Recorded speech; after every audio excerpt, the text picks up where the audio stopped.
کہ ہم نے حضرت ابراہیم کا چند کلمات کے ساتھ امتحان لیا، اللہ کے نبی نے اسے پورا کر دیا، اور اس کے بدلے میں اللہ نے کہا کہ اے ابراہیم ہم تجھے لوگوں کے لیے امام بنانے والے ہیں۔ جب یہ تمغہ سنا تو فوراً دست دعا بلند کیے، پروردگارا ومن ذریتی، میرے اللہ اس عہدے کو میری ذریت میں باقی رکھ۔ تو فوراً پروردگار کی آواز آئی کہ ابراہیم تمہاری دعا مستجاب تو ہے، لیکن یہ میرا عہدہ ظالمین تک نہیں پہنچے گا۔ یہ ایک سادہ سا ترجمہ 3 دن لگاتار آپ کی سمع خراشی کی ہے۔ آج گفتگو کا چوتھا مرحلہ، ہماری بات یہاں تک پہنچی تھی کہ اللہ جب عہدہ دے دیتا ہے تو کوئی اس سے چھین نہیں سکتا، اور یہ جتنے بھی عہدہ ہائے الہی اللہ نے عطا کیے ہیں، اگر دیکھنا ہو نبوت کمال پر کہاں ہے، اگر دیکھنا ہو کہ رسالت کمال پر کہاں ہے، اگر دیکھنا ہو کہ امامت کمال پر کہاں ہے، تو وہ آپ کو ایک ہی شخصیت نظر آئے گی جسے دنیا عبداللہ کا یتیم کہتے ہیں، جس میں نبوت بھی کمال پر ہے، رسالت بھی کمال پر ہے، امامت بھی کمال پر ہے، اس سے آگے امکان میں گنجائش نہیں۔ معذرت میں کچھ لفظ کہہ جاتا ہوں، بالخصوص ساجد صاحب یہ ادبی لوگ ہیں، اگر کوئی ایسی غلطی ہو تو معاف فرمائیے گا۔ جہاں تک امکان میں طاقت تھی اللہ نے ان کو عطا کر دیا،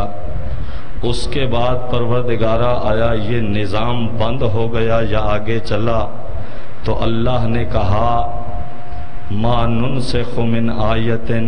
او ننسها نأت بخیر منہا او مثلہا، کہ جب بھی کوئی آیت، اب آیت کل گزر چکی ہے کہ آیت انفسی ہو یا کتابی ہو، اگر کوئی آیت منسوخ ہو جائے یا اسے فراموش کیا جائے تو ہم اس سے بہتر آیت لے آتے ہیں یا اس جیسی آیت لے آتے ہیں۔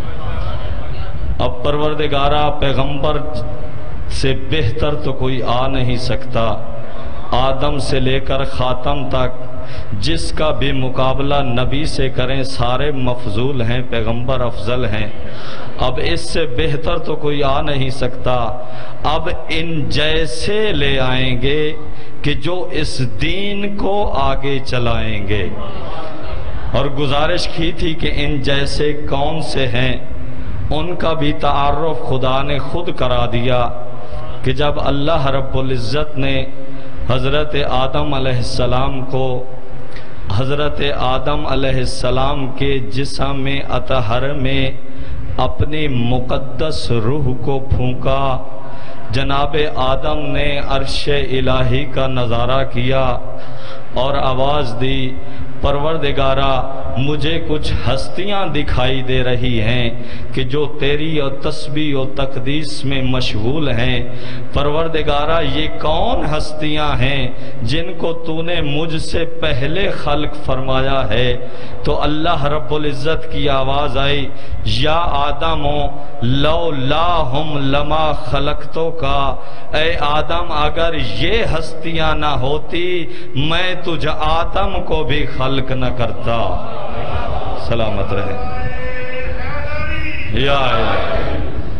اگر یہ ہستیاں نہ ہوتی میں تجھ آدم کو بھی خلق نہ کرتا۔ حضرت آدم سے جب خلافت پیغمبر اکرم تک آئی اور اس کے بعد پیغمبر کے جانے کے بعد خلافت در در بھٹک کر جب علی مولا کے دروازے پہ سوالی بن کے آئی، 24 یا 25 ہزار کا مجمع تھا،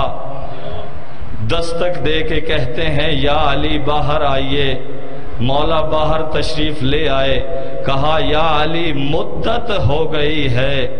ہم نے پیغمبر کے منبر پہ کسی کو بیٹھا ہوا نہیں دیکھا، ہمارا دل یہ چاہتا ہے کہ ہم آپ کی بیعت کریں اور آپ کو پیغمبر کے منبر پر بیٹھا دیکھیں۔